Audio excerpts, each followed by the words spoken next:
All right, let's talk about something that we all wrestle with. Forgiveness. It's this huge concept, right? Whether we're the one who needs it or the one who has to give it. But what does it really mean to forgive someone? And is there a limit? Let's dive in. So our whole exploration kicks off with this question, a really practical, really human question from Peter, one of Jesus' inner circle. And you can almost hear him, can't you? He just wants a number, a rule. How many times do I have to do this? Is 7 enough? And honestly, 7 sounds pretty generous. It feels like a totally reasonable line in the sand. It's a question we've all asked, one way or another. And Jesus' answer is just wow, 70 times 7.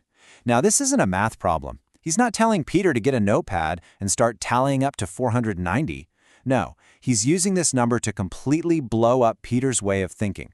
He's saying forgiveness isn't about keeping score at all. It's about losing count entirely. It's this radical, unlimited mindset. To really make sure they get this mind-bending idea, Jesus doesn't just leave it there. He tells a story, a parable, about a debt so ridiculously huge, it's almost impossible to even wrap your head around. So, picture this. A king decides it's time to settle his accounts. And right out of the gate, this one servant is brought in, and the king lays out what he owes. The debt is 10,000 talents. Now to us, that's just a number.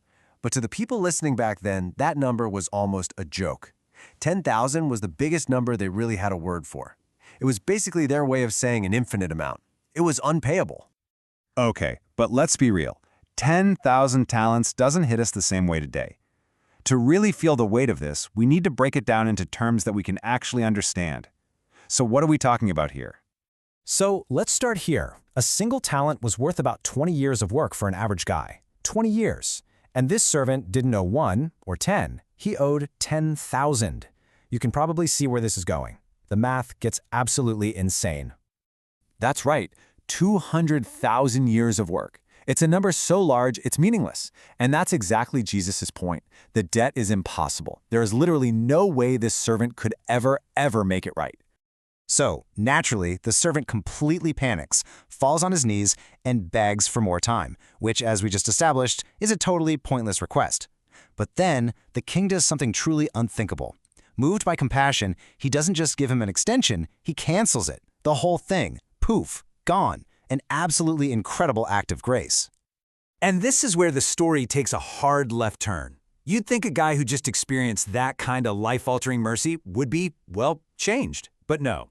The second he walks out of the king's presence, he hunts down a fellow servant who owes him a little bit of money.